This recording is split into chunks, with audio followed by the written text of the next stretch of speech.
Nanti ini aja yang dibagi ke wartawan. Baik, selamat pagi. Assalamualaikum warahmatullahi wabarakatuh.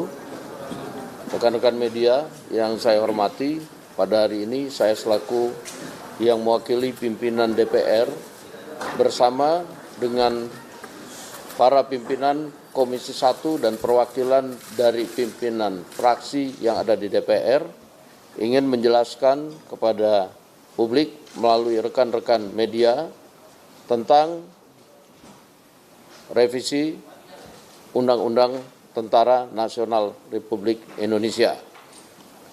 Seperti kita tahu bahwa dalam beberapa waktu ini telah terjadi dinamika mengenai revisi Undang-Undang Tentara Nasional Republik Indonesia, dan kami cermati bahwa di publik, di media sosial itu beredar draft-draft yang berbeda dengan yang dibahas di Komisi 1 DPR RI.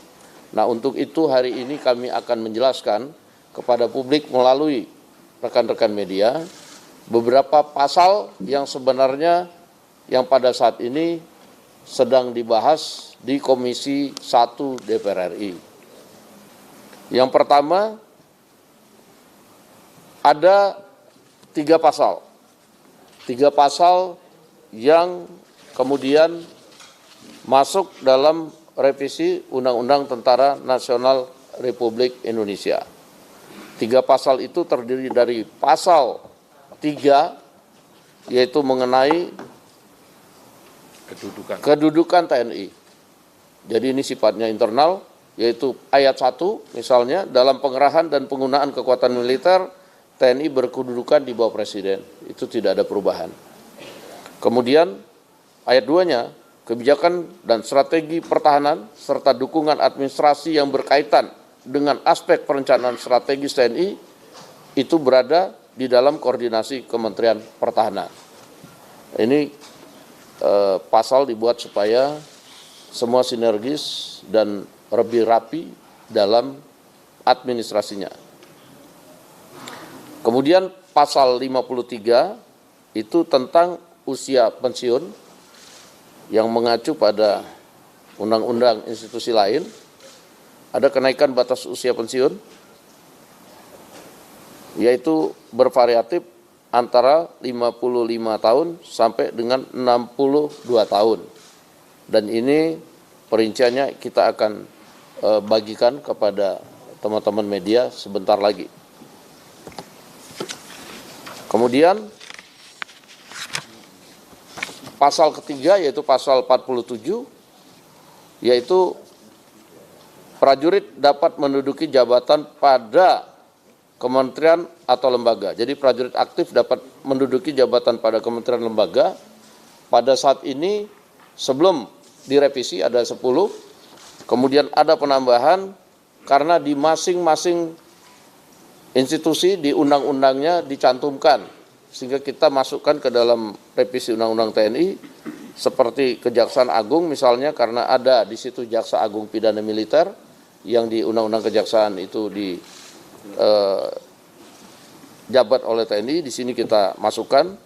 Kemudian untuk pengelola perbatasan, karena itu beririsan dengan tugas pokok dan fungsi.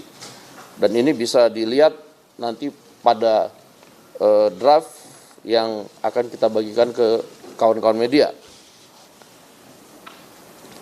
Kemudian selain itu pada pasal 47 ayat 2, selain menduduki jabatan pada kementerian atau lembaga sebagai pada mana dimaksud pada ayat 1 yang tadi saya sudah terangkan, prajurit dapat menduduki jabatan sipil lainnya setelah mengundurkan diri atau pensiun dari dinas aktif keprajuritan. Jadi dalam revisi Undang-Undang TNI itu hanya ada 3 pasal, yaitu pasal 3, pasal 53, dan pasal 47. Jadi nggak ada pasal-pasal lain yang kemudian di draft yang beredar di media sosial itu saya lihat banyak sekali. Dan kemudian kalaupun ada pasal-pasal yang sama yang kita sampaikan itu juga isinya sangat jauh berbeda. Demikian rekan-rekan media sekalian, sebentar nanti kita akan bagikan draft yang pada saat ini sedang direvisi di Komisi 1. Demikian dari saya.